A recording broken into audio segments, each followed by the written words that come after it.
Coming up on this episode of Don't Panic. Just like Sesame Street brought to you by the letter V and the letter R, that's right, we're going to talk about Oculus's big announcement this week and what they showed about our VR future. We're also going to talk about Samsung's phones that explode them out of business, and how much is Snapchat really worth? It's going to be all that and a bag of chips on this exciting episode of Don't Panic. This is Don't Panic, episode number 143, recorded October 10th, 2016. On Oculus's Vision, BitTorrent later, and Samsung's toast. Hello, everybody. Welcome to this episode of Don't Panic, the technology podcast on gadgets, the internet, and, of course, you. I'm Sean Jennings, joined, as always, by two guys and a bagel in a pizza place, Dan Miller and Colby Rabideau. I don't know. These are starting to get more and more desperate. I'm just I'm tired. I'm out of these. Sean's burned out. I've ran out of steam. We've done 144 of them. And frankly, you guys are not this many things. I got to be honest. You as people have limits to your personality range, but I'll try harder next week, I promise. Maybe we'll have to come up with a new intro theme for... I think it's about time. Well, I switched it up because you used to be the blank and blank of technology. That's true. And then you were, two guys who, and then okay. And so we need another evolution on that. All right.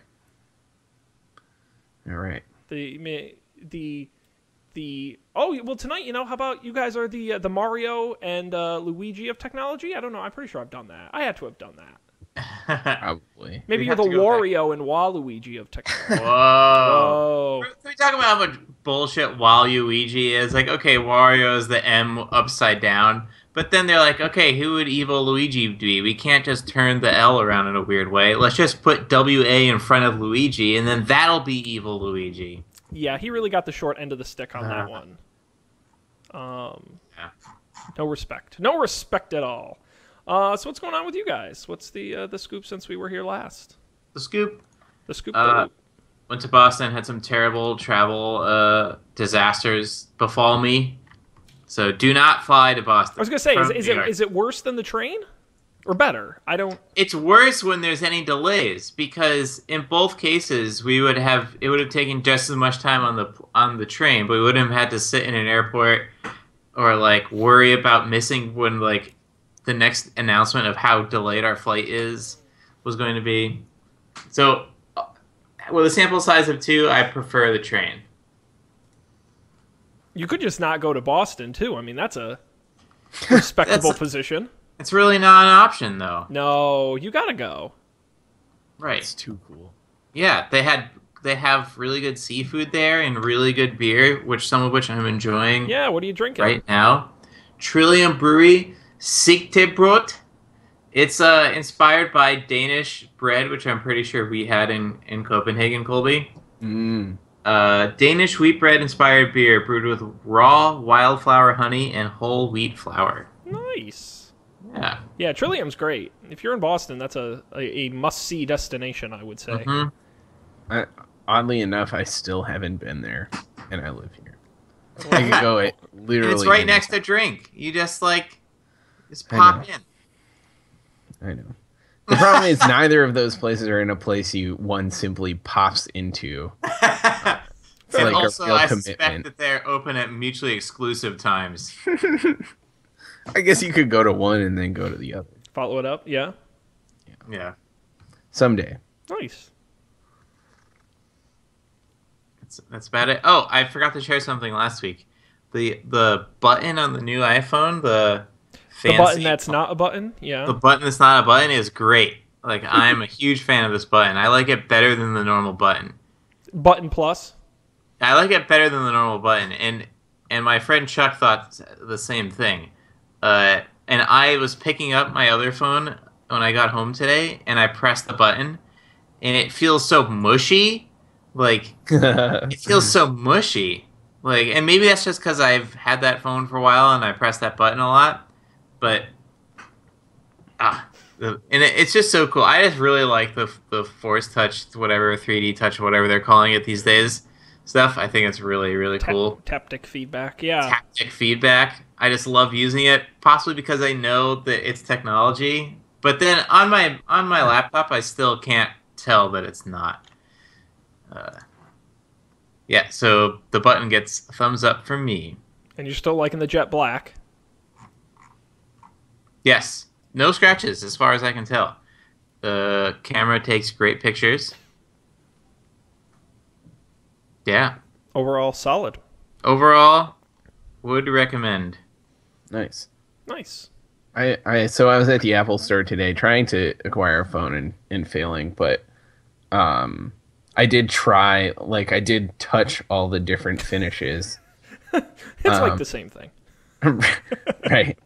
And I found, well, so I have seen other people, including Dan's, jet blacks, and it's very, like, kind of sticky. But I did find that the other matte finishes were also kind of sticky too, like more sticky than the one I have right now is, which is heartening. Not nearly as much as the jet black though. But either way, I'll probably have a case on it, so I guess it doesn't matter. No case for me. No, he's going naked. I like the idea of not having a case, but the case I had for my 6 like fell apart to the point where it wouldn't stay on the phone anymore. So I've been going caseless, and in the month and a half that I haven't had a case, the like beat upness of my phone has increased like 150%. So as you might expect, so I'm probably gonna have a case.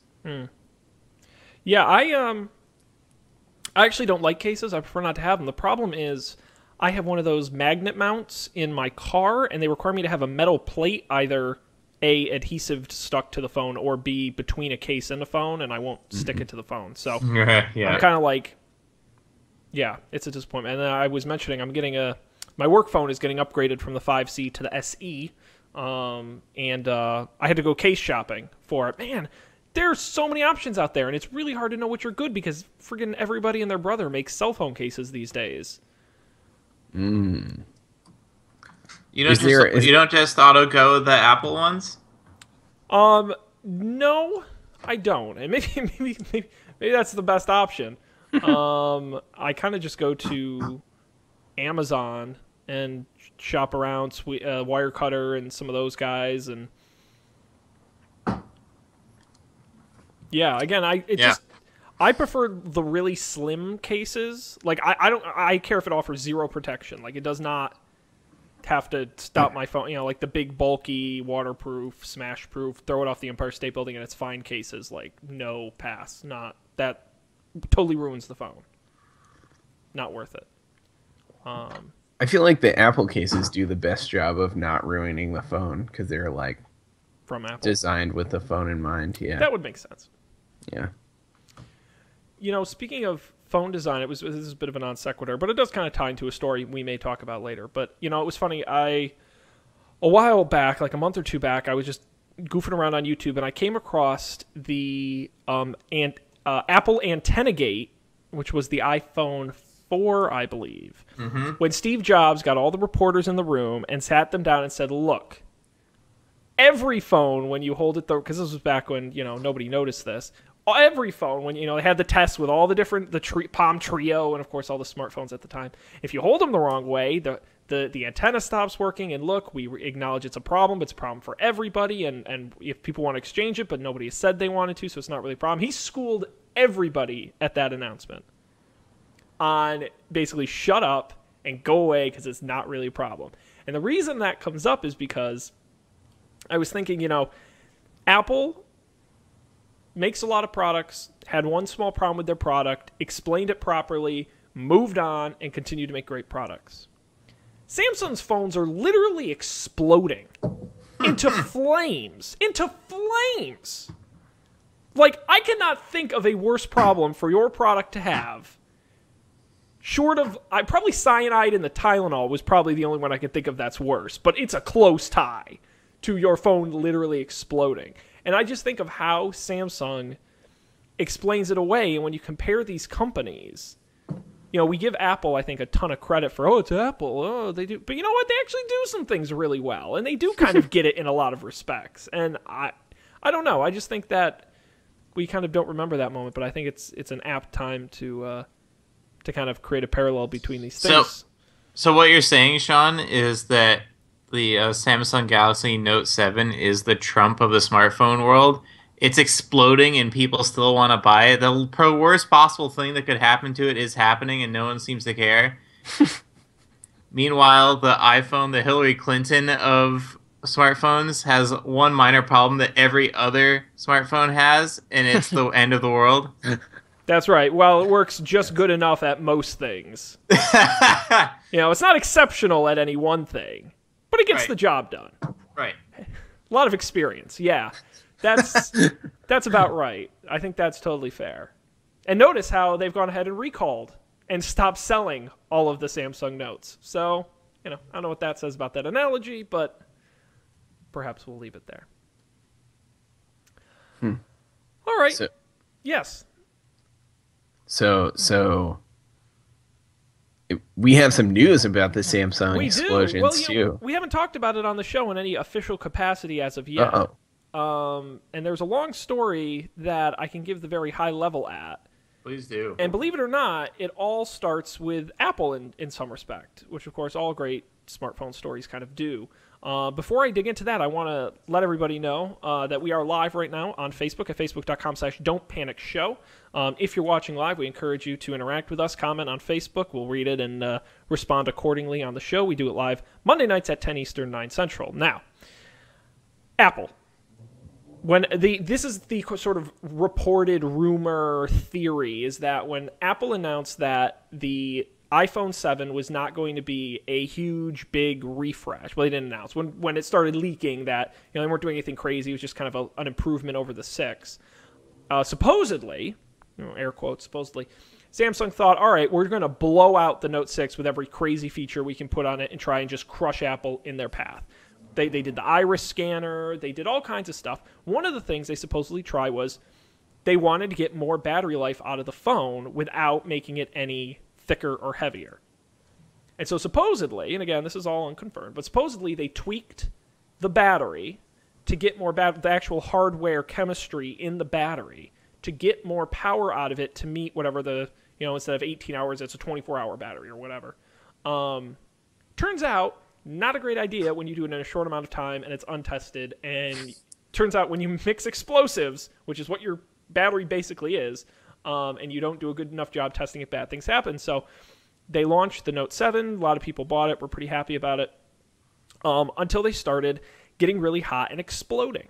At first, Samsung was like, well, it's a limited thing. We're looking into it. And then they're like, well, it might be a problem. We're not sure yet. And the U.S. government was really slow to announce an official recall. And then the carriers were like, well, we don't know if they're exploding, but if you want to exchange it, we'll give you like a refund. And okay. Then they actually started exploding more often. And Samsung said, all right, trade them in and we'll hand you a new Note that won't explode. Like, good news, we have ones that won't explode. And the carriers all said, okay, you can give us your phone. We'll give you new Notes.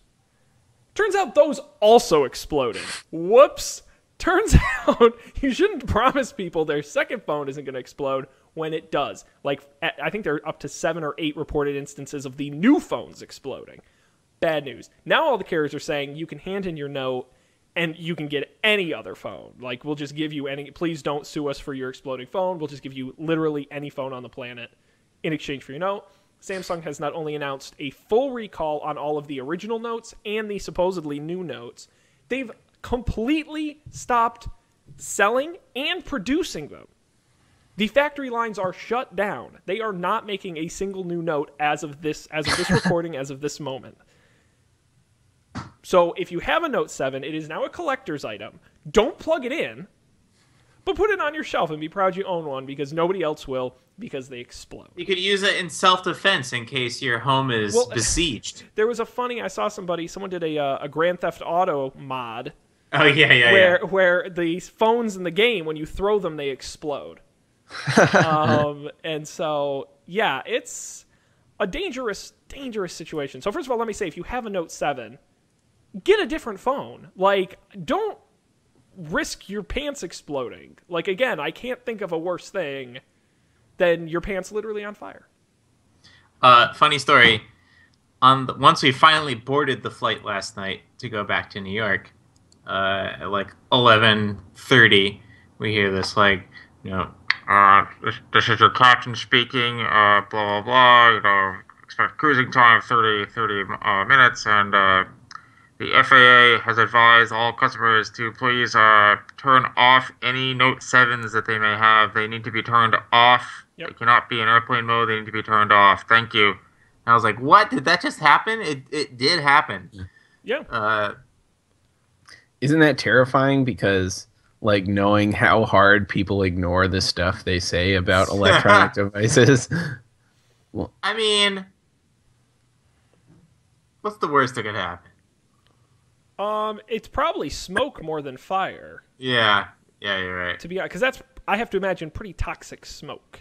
Like it's not like regular smoke. That's like cell phone battery smoke. That's not good stuff in a confined space. Yeah. Super smoke. Super smoke. Yeah. Super smoke. Samsung Galaxy smoke. And yeah, I mean, for me, I think that's why I think so many people were upset that Samsung wasn't more aggressive in the original recall.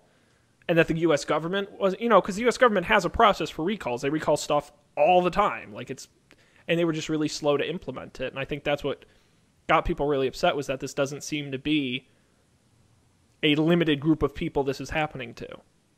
Right. This is a pervasive issue in how the phone is designed. I also I don't have a Galaxy Note 7 or anything, but I feel like it makes you think twice about your electronic devices. Like, there, some, I don't know if they're minor or not, but some small modifications away. Like, any phone is probably some different engineering decisions away from exploding. And I'm sure it's the case that most phones go through rigorous testing and vetting for this extreme vetting for this kind of we're not letting in our borders, Colby. Challenge, right? A total and complete shutdown of all Note 7s over our borders. Right. I get it. Right. Yeah. And this is obviously this is a disaster for Samsung. Well, that's the question, right? I certainly, just the fact recalls are expensive and them having to recall and just stop production of their flagship phone this phone season, that's huge. And theoretically, this is something that I'm sure will remain to be seen, but I don't think it's really great for your brand. This is going to be a joke for a while. Oh, sure. So I don't. It sounds rough, but also I'm glad I've never experienced an exploding phone or anything. It sounds horrible, but it's a thing that I trust. I don't have very many I don't know. Carrying a phone around doesn't make me nervous. I never think twice about it. Kind of weird. Well, think about your laptop has how many times bigger battery than your phone? You're around these kind of things all the time. You don't realize it's dangerous until it becomes dangerous. Mm-hmm. Again, I think back to, there are companies that have had similar scares. I think the cyanide and the Tylenol, which if you're not familiar, back, when was this, in the 70s, some person, they never caught the guy, they still to this day don't know who it is, snuck cyanide into Tylenol bottles at the factory, and people died when they took them. And they couldn't track it down, had no idea where it was. This was before all the that's why you have safety caps and the foil lids on things, was because of this. And they came out, the Tylenol came out and said, look, we're recalling every single bottle of Tylenol on the face of the planet. We're going to get to the bottom of this, put in safety standards. And their product literally murdered people, and they never caught the guy, and yet Tylenol still exists today. So it is an interesting case if Samsung handles it properly. To me, to date, they haven't really handled it properly. Yeah. You don't half-ass the recall in the first place. You don't be slow to admit there's a problem. You don't put out replacement units you aren't sure aren't going to explode as well. You don't have all this confusion between the recall between Samsung, the carriers, and the third-party resellers, which there was a lot of confusion about who you return it to and whose policy you follow. They've been slow to explain even what the problem is. To this day, Samsung has not been entirely clear. We know it's the battery, But they haven't been clear to say, look, this is exactly why it's happening to these phones. And I think until they answer some of these basic questions, they're going to be viewed with suspicion, like they're hiding something, like they can't be trusted to deliver a quality, safe product.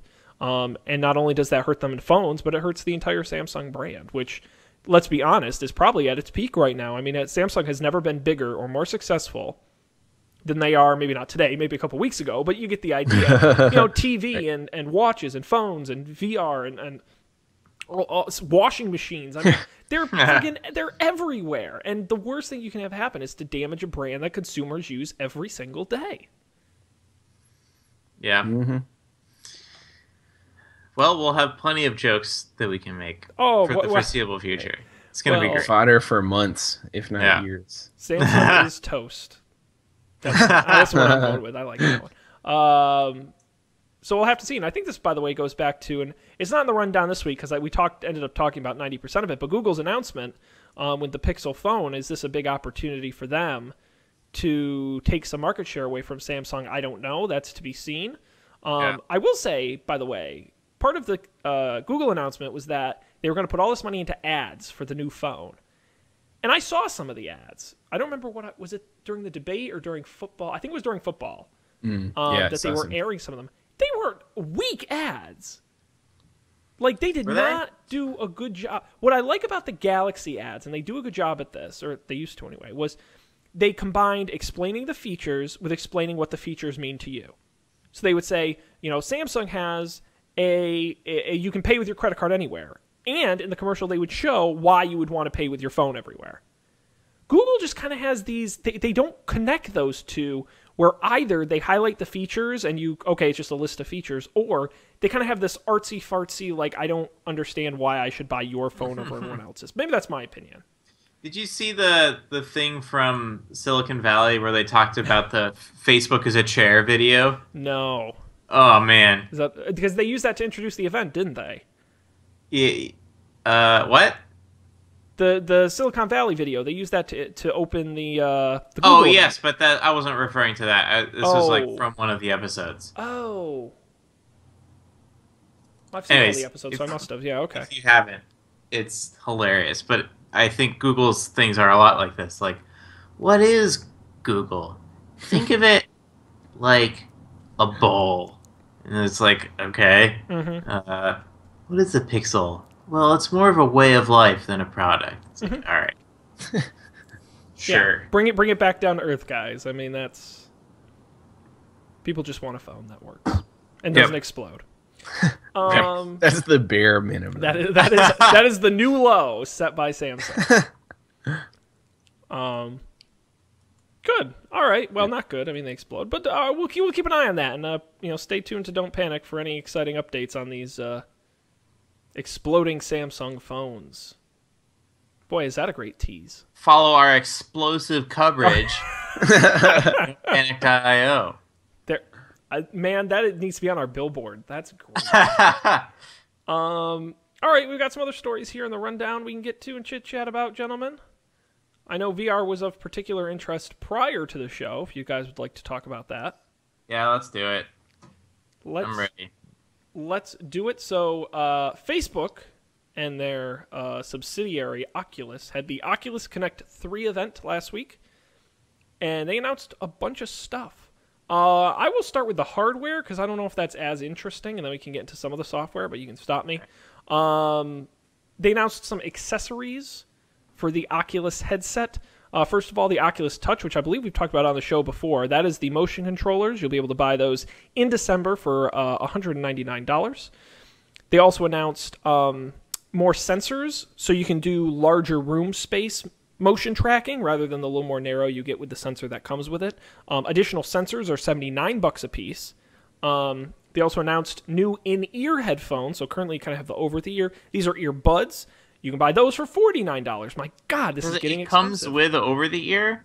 It does. I believe so. Why would you want to pay more for in-ear? It's a more immersive experience. Okay, sure. That's what they say. Look, I think a lot of this crap is a ripoff, but, Yeah, what would it would you do the VR challenge, Sean? I would love to watch Sean use a VR headset. If it weren't so Speaking expensive, for the I fans. would do it. Honestly, if someone wants to like loan me theirs, absolutely I would do it. So what you're saying is we should get like an Indiegogo fund for Sean's. See, the problem is, right, and this is getting into my brain, which is a very dangerous place to go, but I quantify, when I talk about going to the movies or going to an amusement park or going anywhere that costs money or doing any activities that cost money, I have to qualify the cost with the amount of fun I have. Disney World, for me, is not a good value. There's no way I can get $120 worth of fun in a single day at Disneyland. But going to a movie, $10 over 2 hours, $5 an hour, okay, that seems a little more reasonable. Renting a movie at home where it's like $1.99, that's $1 an hour. Okay, I can get that much fun, right? That's how I think of these things. Mm-hmm. The Oculus, by the time you, even assuming you have the computer already, which is a big expense, just to get an Oculus with all these accessories and all this, you're at, what, $800, $1,000, give or take? Yeah. I don't know how I could get $800 worth of fun out of an Oculus. Now, is this in the rundown? Is the PlayStation VR stuff in the rundown? It's much cheaper, right? I don't remember. It's like $300 or something like that. Yes, it is. Yeah. Now people might argue upgraded PS4 though. Yes, and it's not a 1-to-1 comparison because they are the quality difference in the eye set, what they can do, processing power. It's not a. I'm still waiting for a review of that. A review of PlayStation VR. They came out last week quite well. They were reviewed pretty well. They said it was a more practical, sort of straightforward. What I read anyway was that it was a good application of VR, that some of the games were good, some of them not so much, but that the hardware was actually pretty solid. It was comfortable, well-designed, seemed easy enough to use. They say the Move controllers, which if you know PlayStation are kind of the wands that are the hand version, they say those are terrible and really suck. But the headset itself is pretty good. It's very solid. Okay, so would you do that? If I already had a PlayStation, yeah, I'd consider it. But again, I'm not as... the gaming is like meh for me. I kind of like all the other stuff. And I know, Dan, I was giving you crap in Slack when you posted the video. Some Slack crap. That's what I'm here for.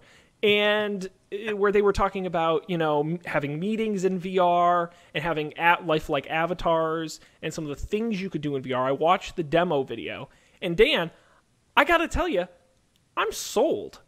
Like, I apologize. Unlike certain people, I apologize. I take back what I said. It wasn't nice of me to assume without I watched it. I was actually relatively impressed. Now, again, I don't think the technology is there. I don't think businesses will pay for this. I don't think people will pay for this. Not today. Someday. But if this is what the future looks like, if this is what 5 years from now, the prices come down, the availability makes more sense, more people use the platform, this seems like a good direction, a good roadmap. I like the idea of having more lifelike avatars. I like the idea of playing to VR's strengths. So it's not just a sideshow or a medium, but you're actually using the three-dimensional space, and you're using layering and mixed media and making it more lifelike than just very stilted avatars. So all of that I thought was very appealing in this announcement. So I was actually pretty impressed. I'm not necessarily thrilled with what VR is today, but I liked what they promised me. Good morning. Welcome to Oculus. What we saw from that Facebook video was exactly the kind of stuff I was hoping we would see, where it's not gaming related. So I guess we haven't talked about what they showed, but it was the clip I saw at least was if you did meetings in VR, but instead of trying to like scan someone's face and make like just a really shitty recreation of them, you just have like almost like the Wii what were those things called? The Mii's. Mm-hmm. Like your little Wii person, where you had like a couple, you could pick like your shirt color, and then you had like a couple facial characteristics you could choose from, and that was it. Not very high fidelity in terms of what real life looks like, but it could track your eyebrows and where you were looking and your mouth, and recreate like pretty good facial expressions. And that was surprisingly valuable. Just watching that video, being able to tell when someone was pausing because they were confused versus pausing because they were considering what you had said. Like, I have video calls all the time where I'm not sure, and I have to ask, like, does that make sense? Because I can't see if it makes sense. And then where they had these like these mixed media things where someone would pull up this like space age virtual reality tablet where you could have videos on it or have a picture. But then the crazy thing about doing some like having an avatar that has a tablet in virtual reality is you don't have to obey the laws of the universe. So you're looking at the video on the tablet and it's oriented correctly, and the people on the other side of you who should be looking at it in the mirror reverse, they can see it just fine too. That's crazy. You put a picture down on the table, and it just is always rotated to you. It's that stuff was really cool. They did the demo where the guy drew in open space. He drew a sword, and then he grabbed it. I mean, yeah, and that's I get it. It's a little flashy. It's a little flashy for a demo, but I agree with you. And for me, what I was most impressed by was, for me, I get that a lot of times when I've seen VR, it's like, let's push the limits. Like, let's throw all kinds of stuff at you and explosions and overlay displays.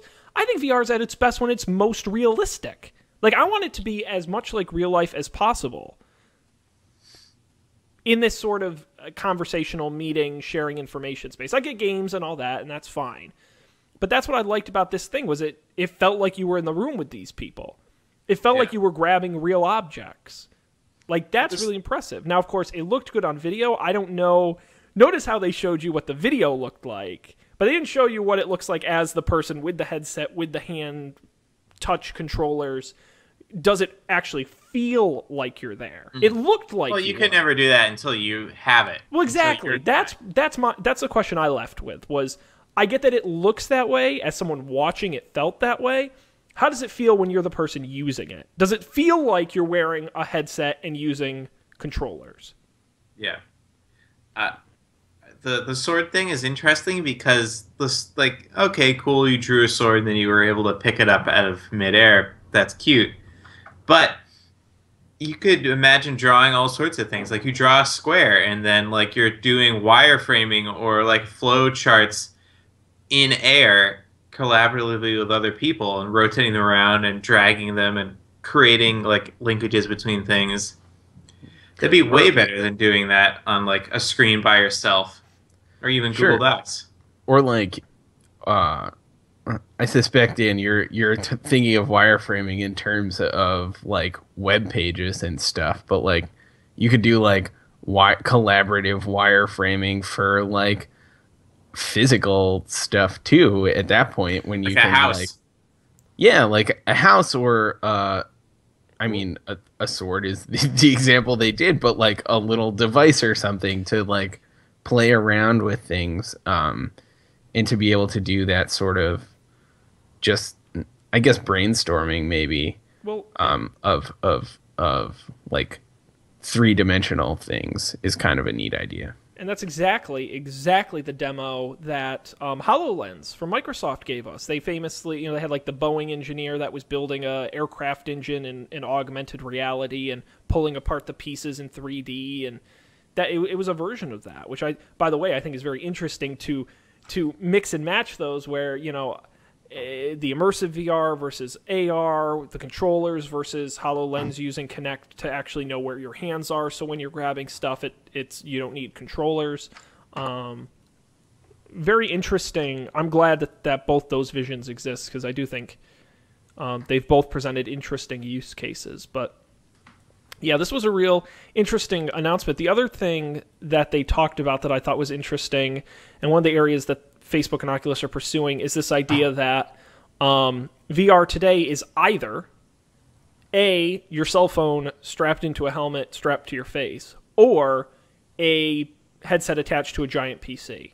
And Facebook said, where is that sweet spot in between of the sort of self-contained headset that is more immersive than your phone, but allows you to roam in a way a computer, having a full computer limits you? And they showed some demos that they were working on that. And of course, they didn't say when we were going to get that, but they said this was this was the future as they believe it was. We have to get to that point where you have all the processing power you need, but in a form that allows you to be mobile and completely immersed rather than locked into a very narrow space. Cool. But of course, no announcement when we're actually going to get it. So, I mean, I feel like it's mostly R&D at this point. Oh, sure. I think they had some experts say we're 5 years away from a lot of this stuff, which is fine. Small steps. I'm not going to buy one now, but if what they showed today is at least partly what they deliver, consider me certainly interested. Cool. I'm glad you had a turnaround there. I did. I just needed, I really struggle with some of this. Self-driving cars for me is very abstract. Until you actually start getting these things out there and showing real-life practical examples of how... I get annoyed when people promise technology that doesn't pan out because they have these big future visions that are either impractical or unlikely or just out there. Show me something practical. What Facebook showed in this video was like I could see myself doing that.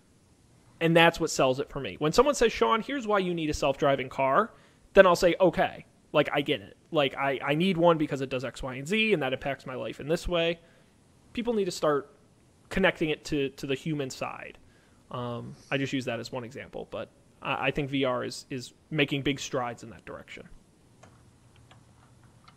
Sweet. And of course, our Facebook overlords will be in charge of our future virtual lives. Naturally. Damn.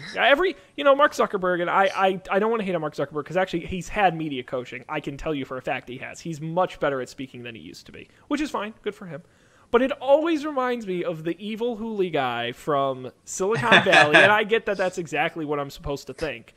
But every time he gets up there, I'm like, he seems like a nice enough guy, but, what's really going on? Like, what's your motive, man? What are you really up to? I don't know. Thank you, media, for skewing me in that direction. But I'm always so suspicious. What is he after? Ad dollars. All right, any other thoughts on VR? Other than we want it? Okay. Is there anything else in here worth talking about? It was a bit of a light week for news, to be honest. There wasn't too much going on. Oh, to keep the Facebook stuff going, I was pleased to see their new app. Oh, yeah. That's a thing I've been saying they should do for years. You're talking about events, right? Yes. Yes. Okay. Good. Just feel like you're not talking about a different app. No. Events. Facebook launches their standalone events app. If you've ever used Facebook before, you've probably been invited to a Facebook event. But it's kind of annoying because it's really buried within the app. I can never find it. So, as Colby pointed out, about damn time they roll out a separate, dedicated app for Facebook events. It's on iOS right now in the US and coming soon to Android. The core app will still offer events, so you won't be required to download it. It will be in both places. However, you will have, they say, a better experience. I'm just trying to look at if there are any additional features you get there that you don't get. Oh, the calendar does let you pull in your iPhone's calendar. There you go, Colby. You're looking for a new calendar app. Maybe you can use Facebook events. Hey! So it does say specifically later in the article that their intent is not to be a calendaring app, but simply to give you like visibility into what your schedule looks like in the context of Facebook events. You just can't win, Colby. Yeah. No, I think that's fine. I don't think I want Facebook to be... to be your ultimate guess. To know all of that. After we just talk about how suspicious they are. Right, exactly. But if Google knows all of it, it's fine. Oh, Google, do no evil. It's right in their slogan, right? I thought it's not. It's right in their slogan. Right. It's not suspicious that they changed that. No. Yeah, so there you go. I mean, it's got all basically the same features as Events has now, just in a more convenient package. Yeah. I noticed recently how far in you have to go to get to events in the normal app too. It's pretty painful. Search isn't bad though. I will say that's the only time I can find. Nice. If you know the title, Right. It does come up in search pretty well. But if you don't, like, just to find a list of your events, you're right.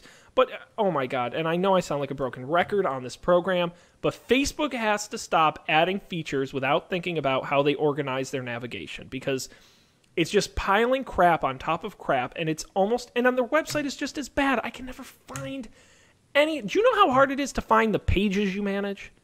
Because I do several for this and other programs.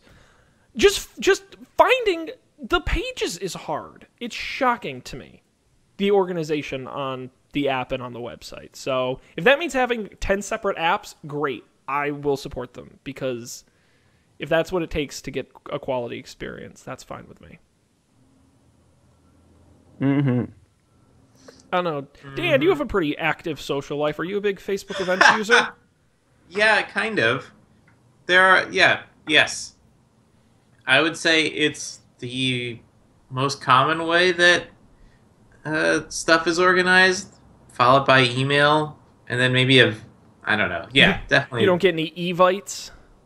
No. After that, it's just like straight email, just like a plain text email, no fanciness.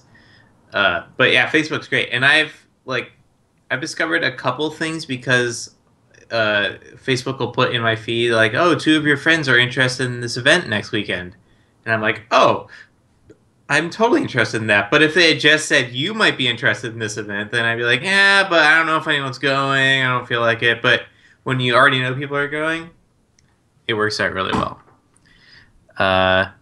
Yeah. So I was just poking around, saw another event I might be interested in, clicked that I was interested in it, so maybe some other folks will jump on the bandwagon to go see a French horn duet in Brooklyn, the French Horn Rebellion album release party. Oh, I'm sorry. I fell asleep there. I'm sorry. Did you say French horn? You don't want to see a French Horn Rebellion? What are they rebelling against? Trust Club? I literally have no idea what this could possibly be, but in their band's pictures, they do have French horns. So, well, that's important. That seems like a requirement. See, I thought they were rebelling against French horns, so now I'm just confused. No. Like the American rebellion was us rebelling against the British. Like, the thing that comes before it isn't what you're rebelling against. So they're rebelling against those who don't want French horns. They are pro-French horn. Yeah, forget those people. French horn's awesome. Colby looks so skeptical. Colby, French horn is the most beautiful instrument there is. So, Dan, I think we have a pick for you this week. The French horn. The problem is, like, my experience of French horn was mostly like high school band French horn, and in high school band, like, French horn is not always the most beautiful. I mean, like, you know, it's just not always the case. I'm sure my experience is not representative of everyone's experience, but it's not always the case. Well, it looks like you won't be recruiting Colby to your rebellion anytime soon. I mean, I could go. Maybe I should. I'm exactly the person who should go. Oh, you want to go see French Horn Rebellion next weekend? I do, but I don't want to go to Brooklyn for it. Once French Horn Rebellion makes it to Boston, I'll go see them. I'm going to look at their tour schedule right now. Oh my gosh. You asked for it. December 5th at TT the Bears place, wherever that is.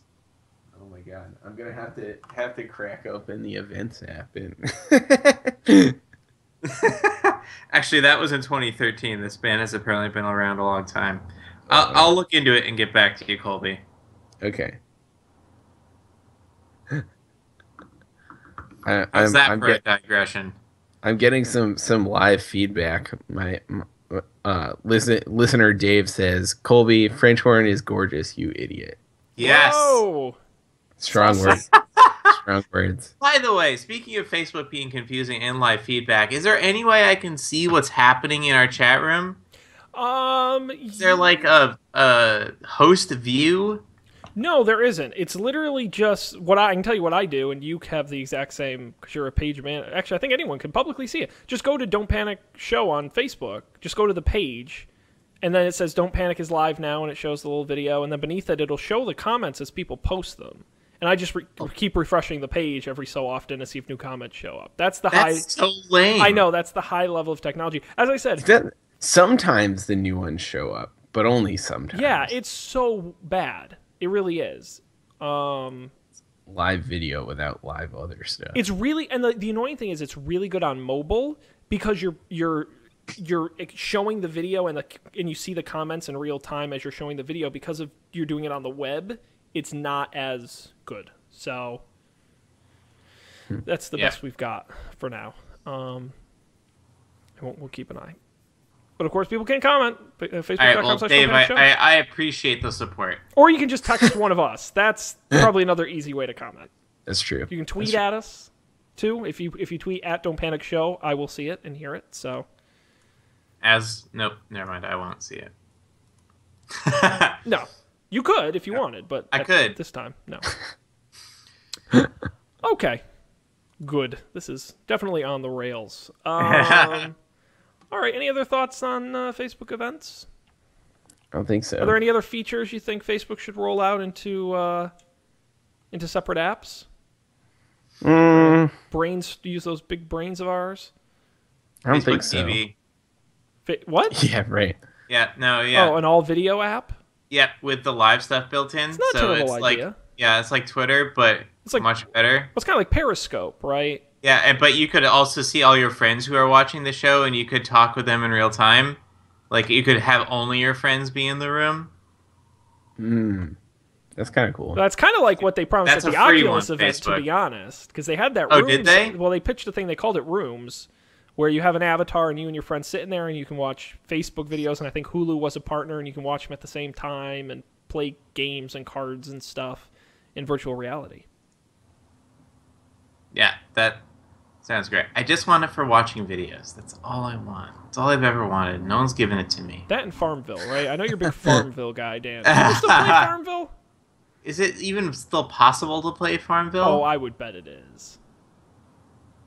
Isn't that like half their revenue is still Farmville? I have no idea. It probably is. No. I don't think so. That's how I know a should I say older individual is not knowledgeable on Facebook, is when they make Farmville references. They're like, oh, you kids just use Facebook to play Farmville, and I'm like, so you don't know anything about technology, do you? That's a pretty good litmus test. All right, well, any other technology stuff from this week you guys want to talk about before we roll along to picks? It was a slow week. It really was. Yeah. It's hard this time of year because actually no, it's not true. I think it's just this week was hard because the problem is we previewed the Google announcement last week, so we can't talk about it this week. The good news is everything was leaked, so there was nothing to talk about. Yeah, Google. I kind of think Google did some of that on purpose. There's no way you can accidentally leak that much information without some kind of big plan. But I will say, I don't know the exact date, but in the coming weeks, there is a big Windows event coming up where we're going to see some stuff about Windows 10, and we're going to see new Surface hardware. Isn't there supposed to be another, Apple event at some point? Is that just a rumor or an actual thing, or a thing that people are like, this is probably going to happen? Historically, it wouldn't be uncommon. Some years they do 2, some years they do 1. If they did it, it would be it would pretty much just be Macs, because they did an iPad refresh that was really quiet, but they did one, so it would just be Macs. But I don't know if they'd wait until the spring for that. Yeah, we'll see. Maybe someday we'll get new Macs. Maybe. Yeah, time's running out. I'd have to look at the calendar. I don't think they do them do they do them as late as November?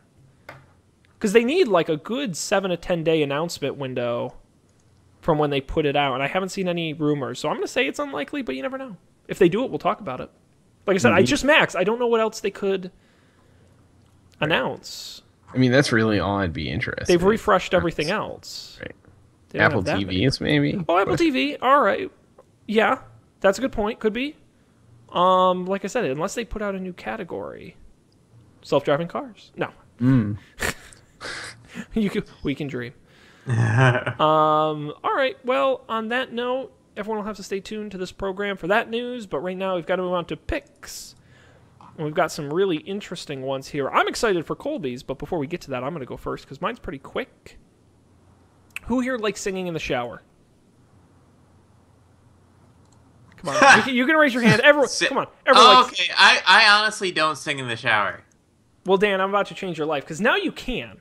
Oh. This is one of the great things I purchased for my new place. It was on sale, so if you watch, these go on sale every once a month, so you can get it below $20. But it's the MPOW wireless waterproof shower speaker. It's got a big suction cup on the back. It's a round speaker. I'll put it up on screen here if you're watching the video version. It's a round speaker with a suction cup on the back. It's waterproof, and it is awesome for the shower because it is small. It sticks right to the tile in your shower. The battery is rechargeable and lasts forever if you only turn it on and off when you shower. And it sounds actually pretty good for a cheap Bluetooth speaker. Obviously connects via Bluetooth. And it's got the controls on it. It has a microphone in it, so they say you can do calls from it. So if someone calls me in the shower, one of these days I'll have to try that. But no one's done that yet, so I haven't had the opportunity to try that. But it sounds really good. The audio is really good. The suction cup works great. I've stuck it once. It's been there for 3 months. It hasn't moved, which can tell you I clean the tiles around it. And so, oops. Yeah, it's really nice. And I think for $20, believe me, I've gotten $20 worth of fun out of the shower out of the speaker out of the time I've had it. So if you like singing in the shower, this is a pretty convenient and affordable way to do it. MPOW. Link will be on the website, don'tpanic.io. All right, Colby, what do you have for us? This looks really interesting. You've piqued my interest here. Sure. So mine's I don't know if it's just an iOS game. I don't think it is. I think you can get it elsewhere. But it's called Invisible Ink. And it's like a turn-based stealth action game. I don't know how to describe it any better than that. It's kind of reminds me of what's the game with the aliens? I'm asking Dan mostly. XCOM? XCOM, yeah, it's a lot like XCOM. Similar mechanics to XCOM. Similar you have action points and you take a turn and you do your things, and then the bad guys take a turn and they do their things. Different story than XCOM. It has a cool kind of comic bookish feel to it, which I think is pretty neat. And so far the hour and a half I spent playing it, it's pretty fun. I think it definitely has a potential to get kind of hard too. But yeah, if you're into that kind of thing, I like to find games like this that I can play on the iPad, because I think this is exactly what the iPad's fun for when it comes to games. So if you're into that kind of thing, check it out. It was $5. I think it's a mobile game. It is, yes. Or it is available on mobile. Oh, because on their website it's available on Steam. Oh, on Steam. They have no links to the App Store? No, that's why. I don't. Let me find the App Store link. Yeah. And I don't know. I've been searching for the App Store, and granted, searching the App Store is the worst. It's possible that it's iPad only. Oh, maybe. It does look like it's iPad only. So if you're searching on your phone, that stuff gets filtered out. New link here. All right. And what does it run on the iPad? It is $4.99. $4.99, and then it is $19.99 on Steam. Yeah, which is weird. But yeah, I guess understandable. I don't know if you get more. I don't know. Well, it's probably maybe it's just the maybe it's just because they can charge $19.99 because it's on Steam. Exactly. Maybe it's a intro price or something. I don't know. No, it looks cool actually. This is the kind of thing I find interesting, so I might actually check this out. Nice. Very cool. Invisible Ink. Again, the link will be on our website, so you can check that out. Dan, the Reaper is calling. It's time. You gotta. Oh, you have a pick. You look at that. Yeah. I'm ahead of you. Or I'm not ahead of you, but I'm just in time. Good man. So this weekend, or at least on Sunday, it rained a lot in Boston, and we were walking around, and it was kind of the worst. But luckily for me, I had these great leather Red Wing boots on, which I've had for a couple years at this point. And these things are like tanks. They look really good. You'll get lots of compliments on them. They can take wind and snow, and they're pretty grippy. And they age really well. So like they look cooler as you wear them, and also they can last for like 40 years or something crazy like that. So they're pretty expensive, but like they're the only pair of boots you'll ever need to have. They keep water out. They're warm when they need them to be. They're great. So check out redwingheritage.com. Nice. What's weird is I don't think that's the first shoe pick we've had. No, I think we shoes before. I think we picked the barefoot shoes before. Yeah. Oh, I have Kickstarter. Oh boy, this is exciting. I ordered. I don't know if you guys saw the socks with the rubber bottoms you can wear everywhere. Yes. I ordered a pair. I did. So whenever they eventually get here.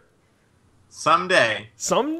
Those actually, honestly, of all the crap I've ordered on Kickstarter, that probably is the best chance of getting here. I still have not gotten my Pebble strap that lets me pay for shit with my watch. Me either. I still have not gotten my e-ink smart home hub I paid for. Who knows when? Actually, I think the Pebble strap has the potential to be the first failed Kickstarter that I backed. The problem is, I genuinely believe they will deliver it. It will just be by the time we have the Pebble 4, and it won't matter at all. Like, yeah. I think they'll do. Like, I believe they're trying. It's just taking so long that it'll be irrelevant. But you might be right.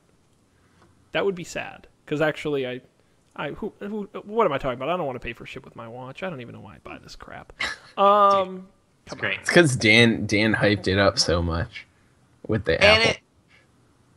But it's great, especially in cabs and stuff. Yeah. I wonder, do cabs places besides New York City take Apple Pay? So I tried it in the cab we took from the airport in Boston, and then I jumped the gun and I did it too early, and it sounded like it worked, but nothing happened. But then, like when it was actually ready to accept payment, I tried it and it didn't work. But it looked like it should have. Gotcha. I just like to imagine a Boston cab driver. Get a load of this guy. Want to pay with his watch. I can't do a Boston accent, but you can try. I don't even try. I've only taken a cab in Boston one time. Wow, well, me too, but...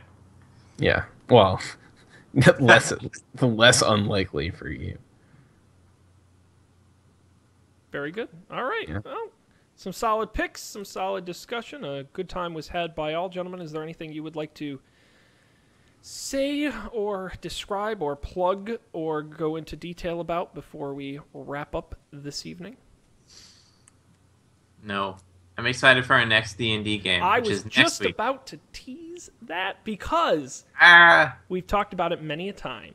GameNights.tv, where the three of us and Matt do Dungeons & Dragons. So we don't just do Dungeons & Dragons. We live Dungeons & Dragons. And we have a special experience happening right now, which is why there's no better time to tune in than right now. Because Dan has taken over as Dungeon Master in a custom adventure he designed. This didn't come from a book.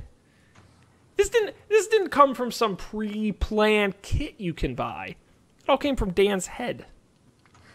And so far, it's not going well for us. And by us, I mean our characters. I don't mean us as players. We're having fun. That's why you should check it out. GameNights.tv, Neverwinter Heist. Chapters 1 and 2 are up now. So if you haven't been listening to the last zillion hours we've done, now you can jump in right now. Now's a great time to join the adventure and get to know these characters as we attempt to infiltrate a heavily guarded bank. I don't know what's more exciting than that. GameNights.tv is the website. Check it out there, and if you like the show, hit the subscribe button, and it'll give you all links where you can follow that program. Of course, this show is Don't Panic, the technology podcast. You can go to our website, don'tpanic.io, as we've mentioned, has all the episodes, past and present and future. Audio and video links are there, and of course, links to all the picks for every episode are on the website, so if you don't remember it, or we say it too fast, or it's confusing, the links are there. We make it easy for you. Of course, you can also subscribe on all the places you can find podcasts, from iTunes and Stitcher Radio to TuneIn and Google Play Music and we're most major podcast apps. The RSS links on the website. And, of course, follow us at Don't Panic Show on Twitter. Facebook.com/Don't Panic Show is a great place to like us because it tells you when we go live, Monday nights, 10 p.m. Eastern, 9 p.m. Central, on the Facebook page. You can comment, watch. It's a lot of fun. We appreciate everyone who joins us Monday nights and texts Dan and tells us their thoughts as we do the show. So thanks to everybody for doing that. I think that's it. We're out of time. Hopefully we'll have more exciting news next week, although I think we did okay this week. But that's okay because we'll be back next week with even more technology news. On behalf of Colby and Dan, this is Sean, thanking you for joining us and hoping we'll see you next time for even more exciting technology news discussion here on Don't Panic.